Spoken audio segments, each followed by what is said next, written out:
Reddit. What is the most disturbing, unexplainable thing that has ever happened to you or someone you know? Serious. Story 1. This one isn't super exciting, just weird. My grandma was always irrationally afraid of dogs. She liked them, but they made her nervous because they were too messy and loud and unpredictable. She would always tell us not to leave the door open on nice days. Close that door. A big black dog might walk in. She had this fear that one day she'd turn around and there'd be a big black Labrador slobbering on her floors. We always laughed at her oddly specific fear, and we knew everyone who lived nearby and their dogs. The biggest, blackest dog within 1 mile of her house was a Yorkie, so her fear was unfounded. Anyway, years later, my grandma passed away. My dad and I had the sad task of clearing out her house. Things were a bit stuffy, so we left the door open to the yard and got to work. After a while, we both hear a strange noise and look up. It sounded like panting. We turned around and, I shoot you not, there was a big black Labrador sitting in the middle of the kitchen, just gazing up at us happily, drooling on Grandma's linoleum. Just like she always said would happen. We lost our shoot. Uncontrollable laughter, crying just a little, gave the dog scritches and escorted him back. Outside. My dad shut the door, looked upwards and said, "Sorry, Ma. You were right. She just had to be proven right one last time. Love you, Guillaume." Story 2. When I was 19, I was walking home from the library and a cop pulled up to the curb, asking to see my ID. I wasn't sure what was going on, but I showed it to him. After a moment of verifying that I was who my ID claimed I was, he apologized and handed me a printout of a missing teen a couple of years younger than me. She could have been my identical twin. I told him that I didn't blame him for thinking I was her. I don't remember her name. I was too shaken up by the picture, but I still wonder what she's doing and if she's okay. It was nearly 20 years ago. Answer. Someone in a similar post mentioned an old saying that we all have doppelgangers. If you see each other, one of you must die. This was like 10 years after my doppelganger. I saw each other on our bicycles. At a red light, a bike pulls up. We glance at each other. Both do huge double takes. I realized why friends sometimes said they saw me way across town on a different bike. We weren't twins, but we were the same size, approximate age, dressed almost identically, looked like maybe cousins, and would easily match each other in a police description. Same black helmets, couple months. After I saw him, my coworker phoned me in a tizzy, shocked that I sounded okay. Apparently, she was looking at me, and I was right out front of where I worked. It was my day off. I was out front in the road, along with my bicycle, squashed under a delivery truck, with people trying to rescue me. She had been certain that I was dog food. 10 years later, Reddit explains that this is just the normal physics of the supernatural, nothing to worry about unless you are the doppelganger who gets smeared. Story 3. TLDR developed schizophrenia when I was about 17, had my first attack at work without realizing it, and freaked out a bunch. I developed schizophrenia, then had my first schizophrenic attack at work. I was working, it was like any other day. But out of the corner of my eye, I could just see things shift and distort. Usually I'd see bugs, but that was normal at that point. I was diagnosed with psychosis. But this time it was just different. Then, out of nowhere, I look at and directly see a hooded person burst in through the doors with a gun. I yelled and dropped to the floor, and everybody looked at me, like I was the craziest person on planet Earth. I was so panicked, I didn't care. I could still see the guy, and apparently, I was rambling. They started asking what I took and what I was on. I came back and told them I thought I was drugged. I don't remember much after that. I kept getting this horrible, sinking, hopeless feeling of dread in the back of my mind, like an atomic bomb was dropping right next to me, and there was nothing I could do. I still have days like that. That was 6 years ago. Answer: I feel you. Hence the mental health throwaway account. That sounds like a horrible first fit. TLDR: my first fit attack was of a rabbit, not the Donnie Darko kind. Mine, schizoaffective, began as bugs, or people or dogs walking by me when I knew I was the only one at home. Didn't have dogs in that time period. They never bothered me because I believed they were ghosts. Then I had my first fit. At this point, I did have dogs, and one night I hear them going crazy in my backyard. I go out, they've surrounded something, and after some yelling, I get them to back off. There's a not baby, not adult rabbit there. He looks just fine, albeit disoriented and limping enough that he can't get away. I grew up with a veterinarian parent, so I have experience with fixer-uppers. I pick him up, hold him to me, and decide to take him in. It isn't until I build him a decent area in the master bathtub that I realize a sticky hot spot on my shirt. My stomach is covered in blood. I didn't even see a wound. He died next to immediately. I knew he was dead. I changed, cleaned the blood off of me, and decided to wait for daylight before taking him out and disposing of him. I'm childish enough that I wanted to bury him, but it was very late early. I could not get the feeling of blood off of me. I'd had some manic days leading up to the incident, and I could feel the weird spiral that comes with it. Now my bathroom has what I call cowboy doors. It's two saloon-esque doors that slide together. They were open, and I could see my tub from my bed. I started noticing the rabbit lifting its head to peek over my tub at me, then ducking. It's a tall tub, so it'd have to get on its hind legs and then some to see me. This happened over and over again. I began hearing its feet thump, really. Hard against the tub, would see it peak, drop, peak, drop. After unbelievable anxiety and dread that I'm sure you relate to, I bucked up the courage to close the door. The part where I had blood on me felt like it was creeping all over my entire body, getting hotter and hotter. The hard thumps moved from my tub to my doors, so hard it looked like they were shaking. It felt like this was revenge for not noticing the wound and saving him in time. I began seeing what I call the parlor man peeking at me from the door frame, head halfway on my room. I spiraled for hours until my mom happened to pop by, and I asked her to get the rabbit out. Just as I thought, dead in the same spot. Cold, rigor mortis. It left a blood stain that was there for days, and I didn't use the bathroom again until the next time I saw her and asked her to clean it. Thanks, Mom, Lamau. For weeks, I felt paranoia in there. Story 4. A few years ago, my uncle woke up at around 2 in the morning because of the ringing of a telephone beside his bed. He picked it up, and it was his friend. His friend was asking how my uncle was and such. After a brief conversation, his friend said that he was peaceful where he is, things felt great, and that he's happy. My uncle was glad to hear that and said goodbye. As he put down the telephone, my uncle woke up and realized that he was dreaming.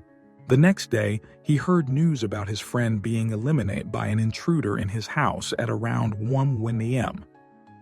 Answer: a few days after my best friend was takedown, I had a dream where I talked to him on the phone.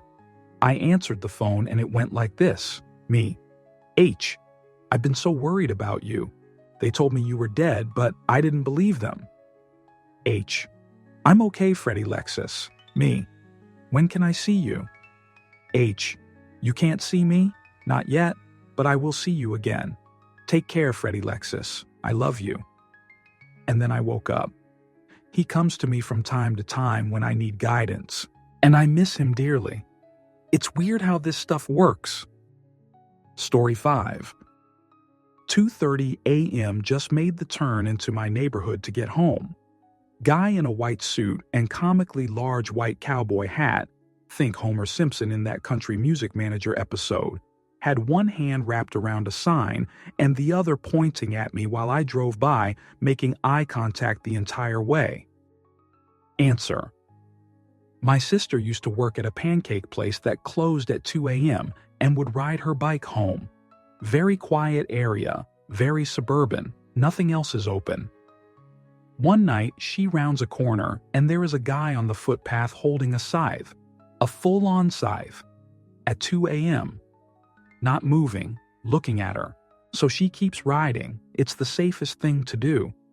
The road is curved, so she could easily see him after going past a fair way, and he has started trimming his hedge. So apparently, he was just a friendly neighborhood midnight scythe gardener. Story 6. Edit 1. Spelling. So this happened to my mom when she was 14. My mom and her stepdad were watching TV one day when all of a sudden they hear the family dog freaking the fudge out, like barking its head off. My mom takes a look outside and doesn't see anyone and dismisses it as the dog just being a dog. Anyway, cut to an hour later, my mom heads upstairs to go to bed. Upon reaching the top floor, she notices the light in her room is on. Growing up with prankster brothers, she assumes that they are in her room doing something nefarious. She opens the door, preparing to tell her brother to get out of her room, and is met with a horrifying sight. Everything in her room is upturned, and on her bed is a disheveled woman who is dressed in my mother clothes. She turns round to see who entered the room, and upon seeing my mother, she says, "I'm going to eliminate you," and lunges at my mother with a pair of clothing scissors.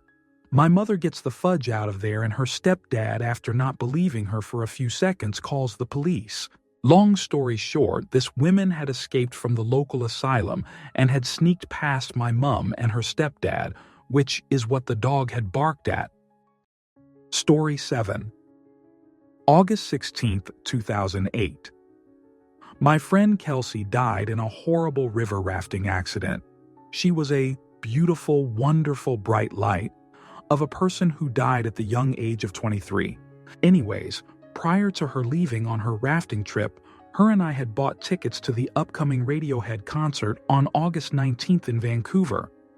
She and I shared our love for Radiohead, and a few friends of ours were going to attend with us. Just before she left to go to her rafting trip, she and I were talking, "Hey, what song would you want Radiohead to play that you know they won't play?" Her answer was Just, which is a song from the mid-1990s that was not ever in their set list anymore.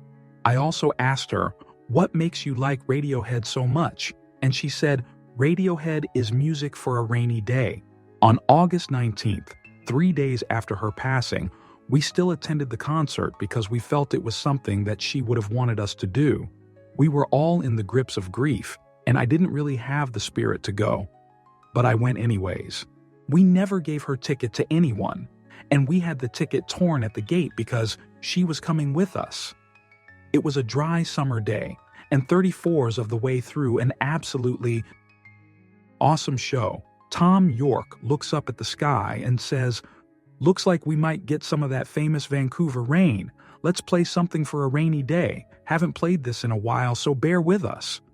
Or something close to that effect. On comes Just, a song they hadn't played live in forever. Music for a rainy day. Gee. It then proceeded to downpour for the next several hours.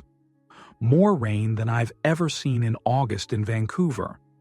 The streets were flooded and everyone at the outdoor show was completely soaked with warm summer rain. She came to that show with us that day. She made it. Rain, and I'll never forget it. R.I.P. Kelsey, you are sorely missed. Edit. Found this old article about the rainy concert and even the clunky feeling version of Just. Story 8. In college, I took a local history course. Part of the course required us to dig into the local museum's archives and read the journals, notes, etc. that had been collected over the years and write an essay about a certain subject.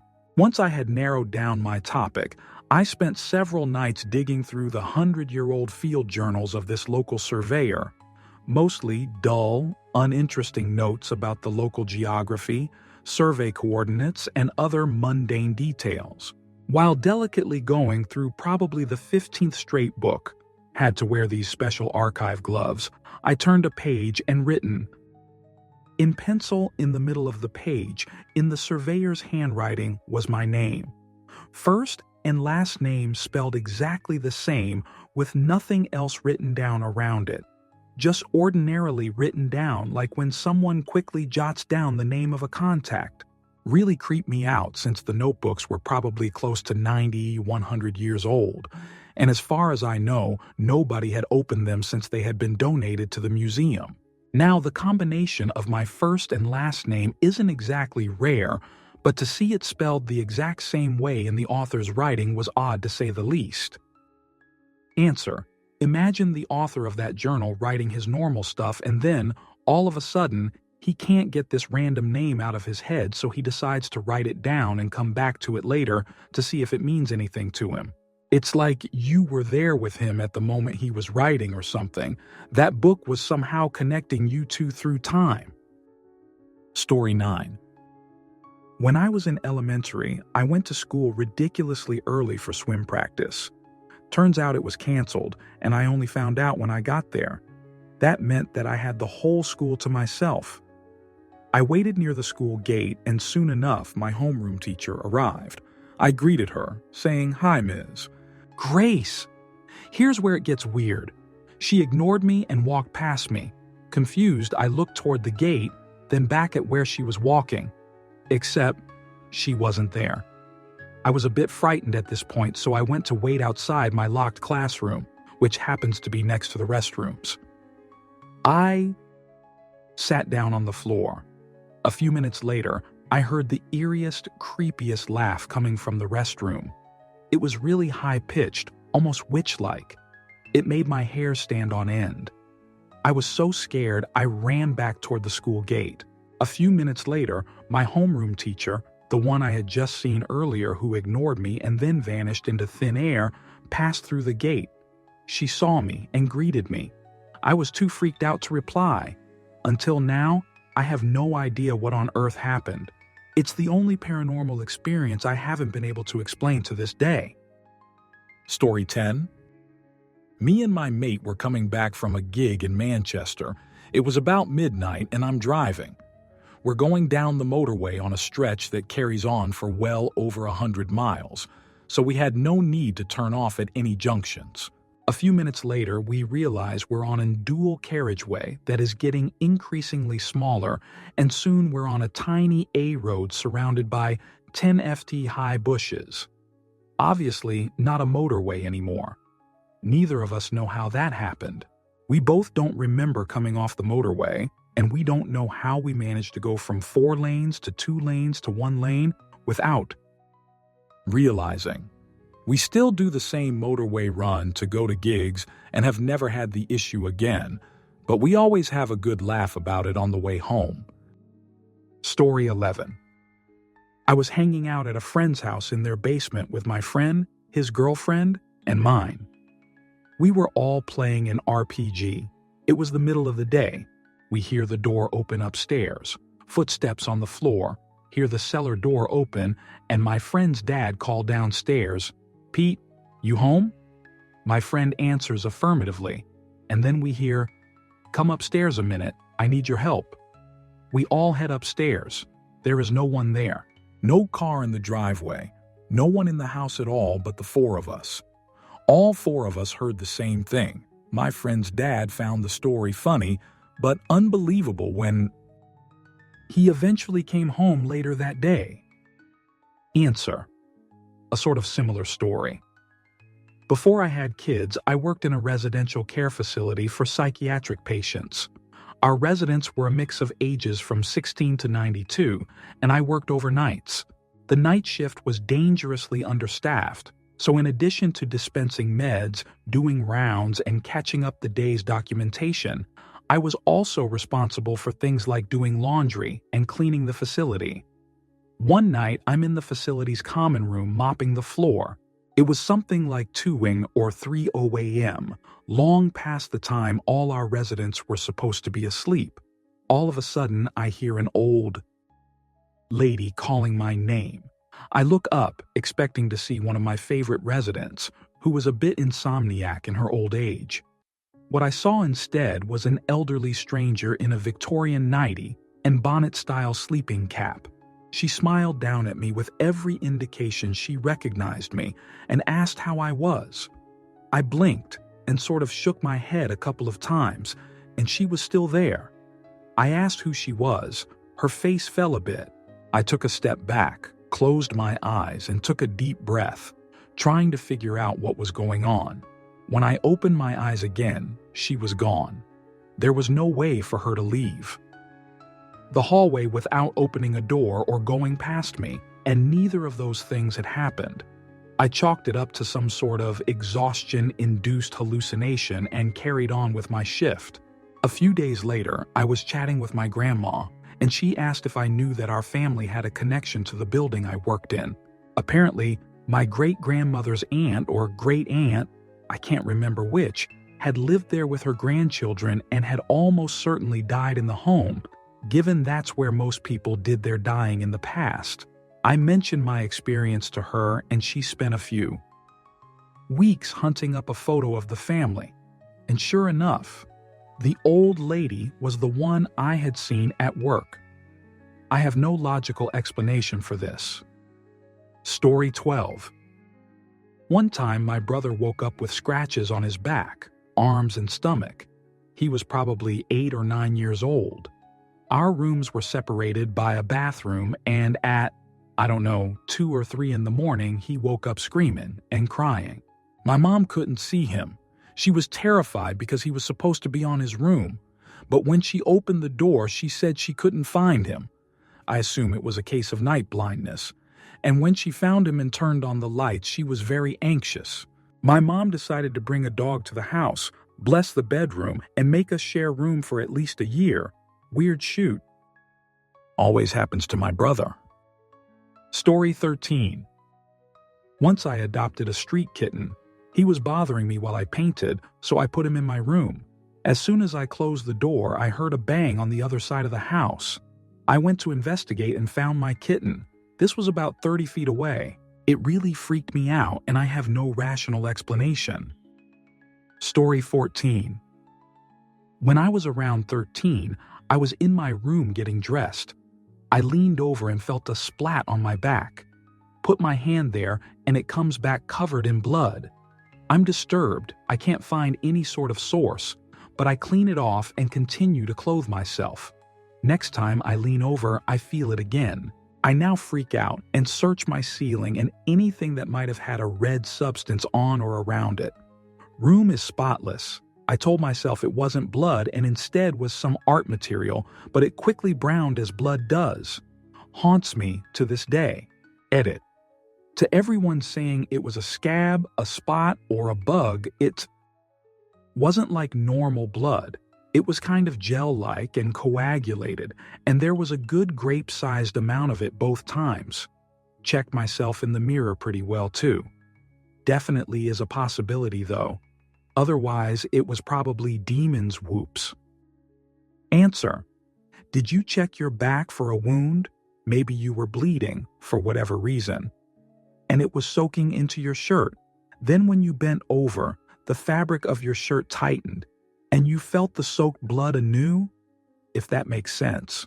Like how if you sit in liquid, you might not notice until you stand up. Edit. Just reread, and it sounds like you weren't wearing a shirt. Theory debunked. Story 15. I was on a family road trip with my mom, dad, and a friend of mine.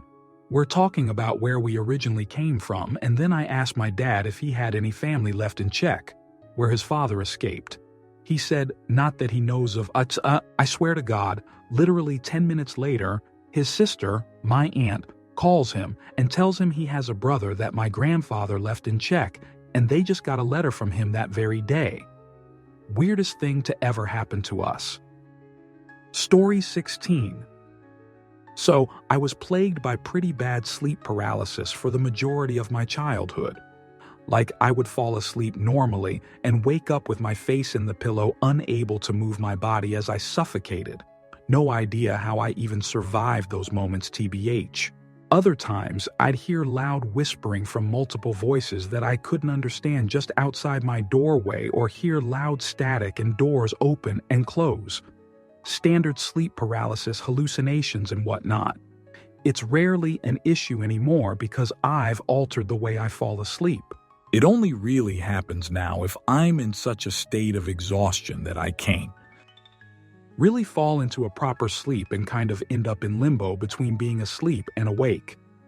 Anyway, late last summer, I had just gotten back from visiting family over in England, so I was exhausted from traveling. I ended up falling asleep as I was watching something on my iPad and had some dream that I really can't remember all the details of now. All that I remember was that I had fallen asleep in the dream, and the doors in the hallway of this house that I was in starting to open and shut as if someone was looking for someone, i.e. me. At this point, my dream self had woken up and was pretending to be asleep when the door to the room I was in opened up. I ended up waking up as well, sort of. If you've experienced sleep paralysis, you